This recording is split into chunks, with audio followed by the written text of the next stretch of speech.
ఈ ఏడాది జరిగే టీ20 వరల్డ్ కప్ లో పాల్గొనే ఇండియా టీం నుంచి విరాట్ కోహ్లీని తప్పిస్తున్నారన్న వార్తలను మాజీ cricketer 1983 world cup winner Kirti Azad కొట్టిపడేశాడు. ఈ మెగా టోర్నీలో ఎట్టి పరిస్థితిలో కోహ్లీ ఉండాల్సిందేనని captain Rohit Sharma BCCI secretary జైషాకు స్పష్టం చేశాడని తెలిపాడు. జూన్లో వెస్టిండీస్ యూఎస్ఏ వేదికగా టీ20 వరల్డ్ కప్ జరగనుంది.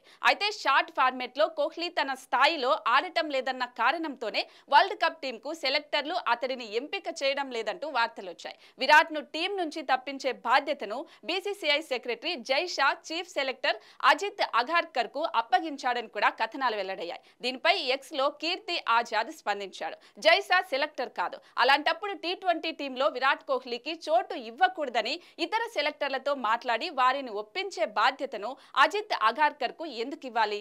ఇందుకోసం అగార్కర్ కు ఈ నెల 15 వరకు గడువిచ్చారు. కానీ దీనికి అజిత్ అగార్కర్ అంగీకరించలేదని, అతను ఇతర సెలెక్టర్లను ఒప్పించలేకపోయాడని తెలిసింది. దాంతో జైషా రోహిత్ శర్మను కూడా అడిగాడు. కానీ తమకు ఎట్టి పరిస్థితిలో విరాట్ కోహ్లీ అవసరం ఉందని రోహిత్ తేల్చి చెప్పాడు. కోహ్లీ టీ20 వరల్డ్ కప్ ఆడనున్నాడు. టీం సెలక్షన్ కంటే ముందే దీనిపై జట్టు అధికారిక ప్రకటన వెల్లడైందని ట్వీట్ చేశాడు.